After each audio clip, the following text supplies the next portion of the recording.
નમસ્કાર વિદ્યાર્થી મિત્રો. વીએનએસ જીયુ બીએ સેમિસ્ટર 1માં જેમનો ઇતિહાસ વિષય મેજર અથવા માઇનરમાં છે તેવા વિદ્યાર્થીઓ માટે આપણે ટૂંકા એટલે કે 2 ગુણના પ્રશ્નો આ ચેનલમાં મૂકવાની શરૂઆત કરી હતી, જેમાં પહેલા ભાગમાં આપણે 1 થી 20 પ્રશ્નો જોયા. હવે આગળના પ્રશ્નો આપણે આ બીજા ભાગમાં જોઈશું. તો શરૂ કરીએ 21મો પ્રશ્ન. ભારતનું પ્રથમ ઐતિહાસિક સામ્રાજ્ય કયું છે અને તેની રાજધાની કઈ હતી? તો ભારતનું પ્રથમ ઐતિહાસિક સામ્રાજ્ય મૌર્ય સામ્રાજ્ય હતું અને તેની રાજધાની પાટલીપુત્ર હતી અને જેનો સમયગાળો ઈસવીસન પૂર્વે 322 થી ઈસવીસન પૂર્વે 185 હતો. 22મો પ્રશ્ન. ભારતનું નામકરણ કઈ રીતે થયું? તો ઋગ્વેદ અનુસાર ભરત નામનો એક શક્તિશાળી કબીલા એટલે કે જન એનો ઉલ્લેખ મળી આવે છે, જેના નામ પરથી આ પ્રદેશનું નામ ભારત પડ્યું હોવાનું માનવામાં આવે છે. જ્યારે પૌરાણિક કથા અનુસાર રાજા દુષ્યંત અને શકુંતલાના પુત્ર ભરત એમના નામ ઉપરથી આપણા પ્રદેશનું નામ ભારત પડ્યું તેવી માન્યતા છે. 23મો પ્રશ્ન. સામવેદ વિશે ટૂંકમાં લખો. સામ શબ્દનો અર્થ ગાન એટલે કે ગાવું થાય છે.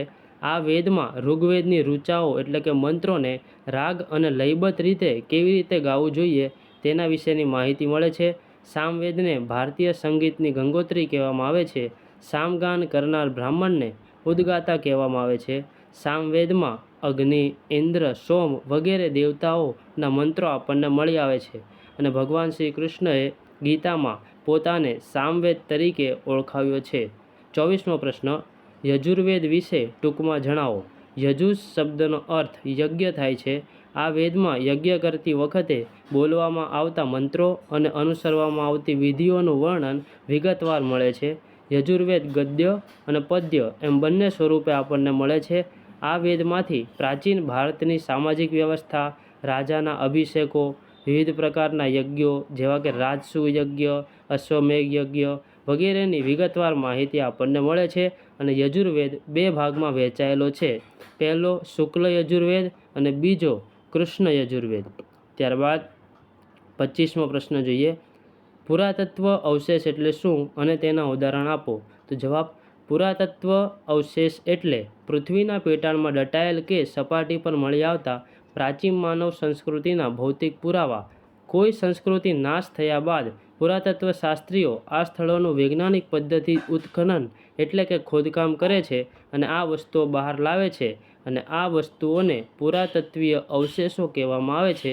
ઉદાહરણ તરીકે સ્થાપત્ય અને નગરના અવશેષો, સિક્કાઓ, મૂર્તિઓ અને કલાકૃતિઓ, ઘરગથ્થુ સાધનો અને ઓજારો, શિલાલેખો અને તામ્રલેખો વગેરે પુરાતત્વીય અવશેષોના ઉદાહરણ છે. 26મો પ્રશ્ન. રામાયણ મહાકાવ્યના 4 પાત્રના નામ લખો. તો પહેલું શ્રી રામ, સીતા માતા, લક્ષ્મણજી, હનુમાનજી, રાજા દશરથ, રાવણ, વિભીષણ, ભરત, શત્રુઘ્ન, કૌશલ્યા વગેરે નામ તમે લખી શકો. 27મો પ્રશ્ન જોઈએ. પ્રાચીન ભારતના 4 ગણરાજ્યોના નામ લખો. તો પ્રાચીન ભારતમાં કુલ 8 ગણરાજ્યોનો ઉલ્લેખ આપણને મળે છે, જેમાં પહેલું વૈશાલીમાં લીચ્છવીઓનું ગણરાજ્ય, કપિલવસ્તુમાં શાક્યનું ગણરાજ્ય, કુશીનગર અને પાવામાં મલ્લોનું ગણરાજ્ય, પીપલીવનમાં મૌર્યનું ગણરાજ્ય, મિથિલામાં વિદેહનું ગણરાજ્ય, સામગ્રામમાં કોલિયનું ગણરાજ્ય, ભગ્ગ લોકોનું ગણરાજ્ય અને 8મું અલ્લાપામાં બુલ્લીનું ગણરાજ્ય આપણને મળી આવ્યા હતા. 28મો પ્રશ્ન. ભારતમાં ગ્રીકોનું આક્રમણ ક્યારે અને કોણે કર્યું? તો ભારતમાં ગ્રીકોનું આક્રમણ ઈસવીસન પૂર્વે 326માં મેસિડોનિયાના રાજા સિકંદરે કર્યું હતું. 29મો પ્રશ્ન. સમ્રાટ અશોકને આદર્શ ધર્મ પ્રચારક શા માટે માનવામાં આવે છે?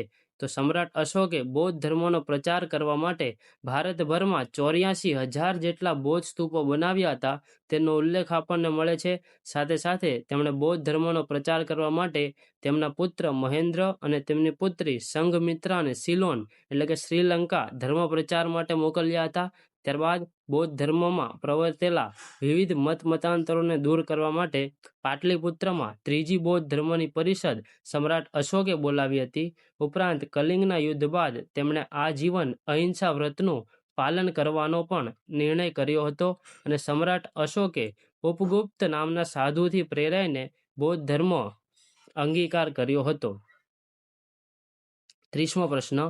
પ્રાચીન ભારતના ઇતિહાસમાં સિક્કાનું મહત્વ જણાવો. તો પ્રાચીન ભારતમાં અન્ય સાહિત્યિક સાધનોની જગ્યાએ સિક્કાઓ પ્રથમ કક્ષાનો ઇતિહાસ જાણવાનું સાધન છે, કારણ કે જે તે સમયના રાજાઓ પોતે જ સિક્કાઓ બહાર પાડતા હતા અને તેમાં અલગ અલગ પ્રકારની વિગતો આપણને મળતી હતી, જેમાં તે રાજાઓનો સમયકાળ, તેમનો શાસનકાળ, તેમની ધાર્મિક માન્યતાઓ, દેવી દેવતાઓના ચિહ્નો, રાજચિહ્નો, સામ્રાજ્યની ભૌગોલિક સીમા, વંશાવળી, યુદ્ધો અને તેની અન્ય હકીકતો આપણને સિક્કા મારફતે મળી આવી છે. ત્યારબાદ 31મો પ્રશ્ન, મૌર્ય સામ્રાજ્યની સ્થાપના કોણે અને કઈ સાલમાં કરી? તો મૌર્ય સામ્રાજ્યની સ્થાપના ઈસવીસન પૂર્વે 322માં ચંદ્રગુપ્ત મૌર્યએ કરી હતી. અને મૌર્ય સામ્રાજ્યમાં જ આગળ જઈને સમ્રાટ અશોક પણ થયા હતા અને મૌર્ય સામ્રાજ્યના અંતિમ શાસક બૃહદ્રથ હતા. 32મો પ્રશ્ન, વિદેશી પ્રવાસીઓના ગ્રંથો વિશે ટૂંકમાં લખો. તો પહેલા મેગેસ્થનીસે ઇન્ડિકા નામનો પુસ્તક લખી છે. ત્યારબાદ પ્લિની નામના પ્રવાસીએ નેચરલ હિસ્ટ્રી નામની પુસ્તક લખી છે. ફાહિયાન નામના પ્રવાસીએ ફોકો કી નામની પુસ્તક લખી છે. યુએન સાંગે સીયુ કી નામનો ગ્રંથ લખ્યો હતો. 33મો પ્રશ્ન, હડપ્પીય સભ્યતાના નગર કાલીબંગનનો અર્થ અને તેની બે વિશેષતા જણાવો. તો રાજસ્થાનમાં આવેલ કાલીબંગનનો અર્થ કાળા રંગની બંગડી એવો થાય છે અને અહીં વિશેષતા કે અહીં ખોદકામ દરમિયાન નગરના કિલ્લાવાળા ભાગમાં હરોળબંધ 7 અગ્નિવેદીઓ મળી આવેલી છે. અને બીજી વિશેષતા કે અહીં ખેડેલા ખેતરો મળી આવ્યા, જ્યાં એક સાથે 2 પાક લેવામાં આવતા તેવા પણ પુરાવા આપણને કાલીબંગનમાંથી મળી આવ્યા છે.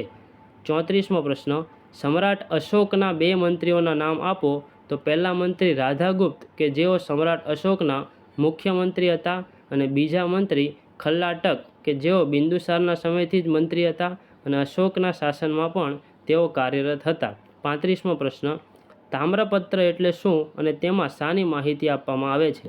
તો તામ્રપત્ર ખાસ કરીને દાનમાં આપેલ જમીનના દસ્તાવેજો છે, જેમાં રાજવીઓ દાન કરતા ત્યારે દાનની વિગતો તાંબાના પતરા ઉપર કોતરવામાં આવતી, જેનાથી તે કાયમી ધોરણે સચવાઈને રહે. તેમાં આપણને જમીનનો વિસ્તાર, દાન આપનારની પ્રશસ્તિ, દાન સ્વીકારનારની માહિતી, રાજાની વંશાવળી, તેમના પરાક્રમો, દાન લખનાર અધિકારી, તેમના હોદ્દા અને ઘણી વખત તો રાજાના હસ્તાક્ષરો પણ મળી આવેલા છે. 36મો પ્રશ્ન, મૌર્ય સામ્રાજ્યની 36મો પ્રશ્ન, મૌર્ય રાજ્ય વ્યવસ્થાની માહિતી કયા કયા ગ્રંથોમાંથી મળી આવે છે? તો તેમાં કૌટિલ્યનું અર્થશાસ્ત્ર, મેગેસ્થનીસની ઇન્ડિકા, બૌદ્ધ ગ્રંથો દીપવંશ અને મહાવંશ, વિષ્ણુ પુરાણ, કલ્હણની રાજતરંગિણી વગેરે પુસ્તકોમાંથી મૌર્ય રાજ્ય વ્યવસ્થાની માહિતી મળે છે.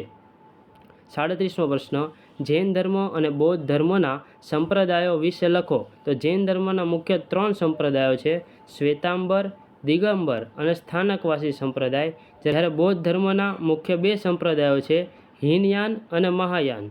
એમાં આપણે વાત કરીએ તો બૌદ્ધ ધર્મના અન્ય 2 સંપ્રદાયો છે, મંત્રયાન અને વજ્રયાન. ત્યારબાદ 38મો પ્રશ્ન, મહાવીર સ્વામીનો જન્મ ક્યાં અને ક્યારે થયો હતો? તો મહાવીર સ્વામીનો જન્મ ઈસવીસન પૂર્વે 599માં બિહારના વૈશાલી જિલ્લાના કુંડલ ગ્રામ ખાતે થયો હતો. તો આ હતા VNSGU BA સેમિસ્ટર 1માં મેજર અથવા માઇનર જેમનો વિષય છે તેમના માટે પેપર 1ના 2 ગુણના પ્રશ્નો. હવે આગળ પેપર 2 અને અન્ય સેમિસ્ટરના પણ વિડીયો ચેનલમાં મૂકવામાં આવશે, તેથી ચેનલ સાથે જોડાયેલા રહેજો. આભાર.